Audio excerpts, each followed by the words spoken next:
So the FM22 Beta has been out for a few days. There's a final chance for me to review any glaring data issues with the National League South and get them into the folks at SI. Some data changes have already been made that didn't make it through into the beta, but will make it through to the final game. And I'm pleased to say that really this is the best set of data for the National League South, certainly in my time as a researcher for Football Manager. The data for the National League South is a combination of several months' worth of effort, not just from me, but from my team of researchers for several of the National League South clubs. There's 21 teams in the division. That's 458 players, 229 staff. There's no stats on how many players and staff we created this year, but it's a lot, from the likes of Billericay goalkeeper Lewis Shamshun to Dorking prospect Ollie Allen. We've created a bunch of new players for the game this year. Now that the beta's been released, it's my first opportunity to really see that data in action and see how it all plays out in the game. In this video, I'll be going through exactly what that process is like. How do I look at the data and how do I determine whether or not I'm happy with how it all plays out? So I start by soak testing. It's not proper soak testing, but basically what I do is I start off as an unemployed manager on the day that the National League South kicks off. I then holiday until the end of the season and note the final positions of each of the teams in game. I'll also note a few other things, such as top goal scorer and how certain players have performed. Now, you can't do that once and sort of determine whether or not you're happy with the results. You have to repeat it a number of times. So I repeat it a minimum of 10 times, then work out the average points and rank them. And I'll show you the spreadsheet I use to order all of that in a bit. Now, I have to say, this is the most realistic rendition FM has ever made of me. Normally, no matter what picture I upload, I end up looking like Gollum's face transposed onto the Stay Puft Marshmallow Man mid-melt. So I'm actually quite happy with how this looks. I don't quite look old enough, and I'm not carrying a bike like I normally am, but this isn't too bad. So let's load up the 10th and most recent soak test that I performed so we can actually have a look at how that looks in game. So what we're looking at here is the overview of the National League South in the 10th and final soak test. And I have to say, it's pretty realistic, to be fair. Braintree and Billericay probably had better seasons in the game than they did in real life. St Albans and Concord had worse seasons than in real life. But the others really aren't that far out, especially when compared to what most people thought pre-season. But as I said, you can't take one game season in isolation and determine that everything's fine or everything's wrong. For example, in this game, the following clubs have changed their managers. Bath City, Billericay Town, they actually employed Steve Claridge in the game, Chelmsford City, Concord Rangers and Hungerford Town. So those would have changed factors quite a lot, just as it does in real life. So it'd be difficult to look at this with those managerial changes and sort of say, yeah, I'm really happy with all of this. So let's have a look at some of the other outcomes in the game from some of the other 10 soak tests that I did. So this was the first test. There's nothing too surprising here. Yes, Welling United finished a lot higher than you'd imagine, but Peter Taylor is a good in-game manager.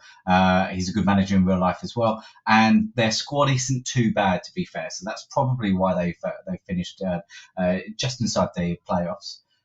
Havant and Waterlooville, they're higher than you'd imagine, obviously winning the league.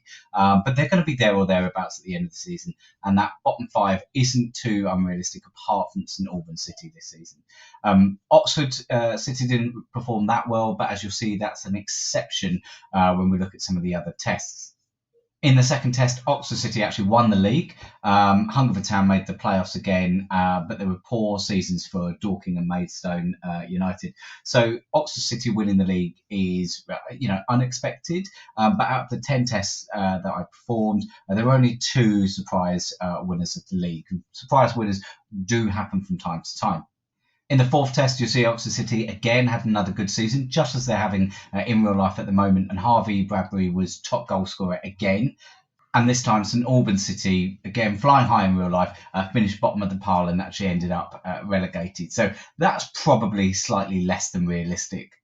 In the fifth test, Ebbsfleet United again won the league. Dorking also finished outside their playoffs again, and Dartford finished just behind Billericay in the playoffs. So you'd probably suggest that, especially given the season Dartford are having, that's unexpected.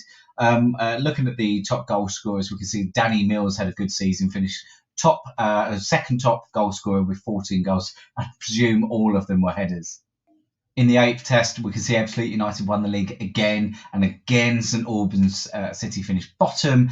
This time, Dorking Wanderers had a horrendous season, finishing in lowly 18th, while Hemel Hempstead Town finished in the playoffs, along with unfancied Concord Rangers. So we can start to see some patterns emerge, with Ebbsfleet quite often winning, St Albans often finishing down near the bottom, but there's sufficient variance in each of the seasons.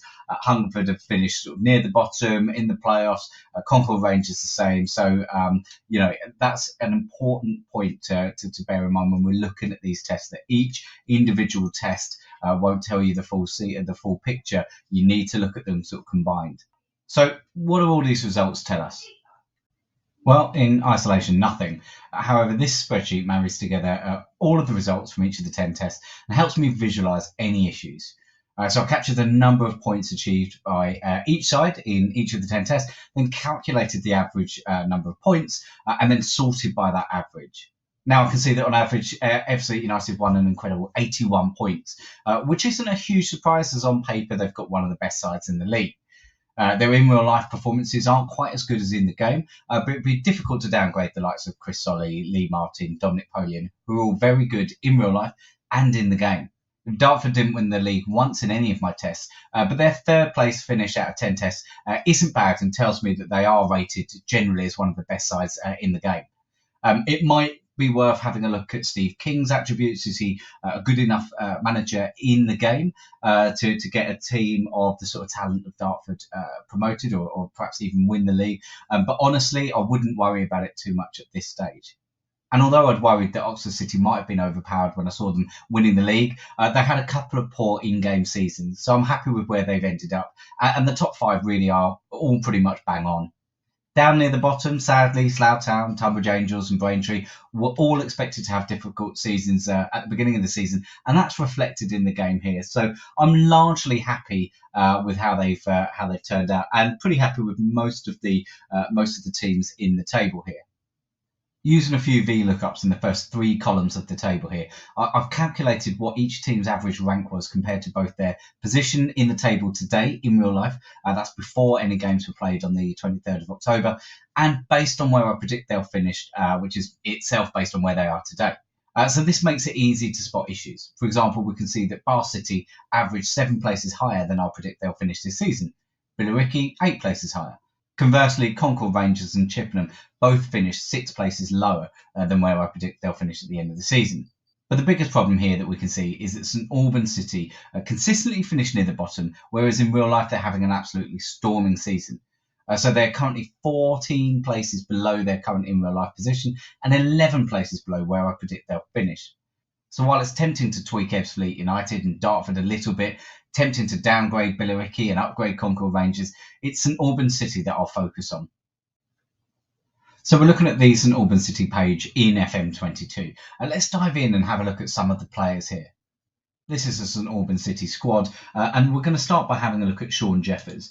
Now, in real life, he's having a fantastic season. He's in double figures already in October. But looking at his profile in FM22, we can see that his attributes don't really reflect his ability.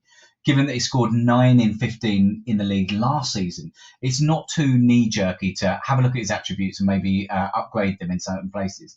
And looking at this, I can confidently say that Sean Jeffers will get a boost in finishing, anticipation and composure. We'll have a look at a few of the other attributes as well.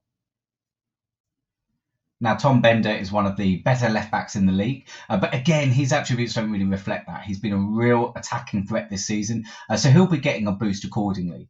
In terms of his mental attributes, we'll be having a look at his off-the-ball and decisions attributes, and on the technical side, he'll definitely be getting an improvement in crossing and dribbling.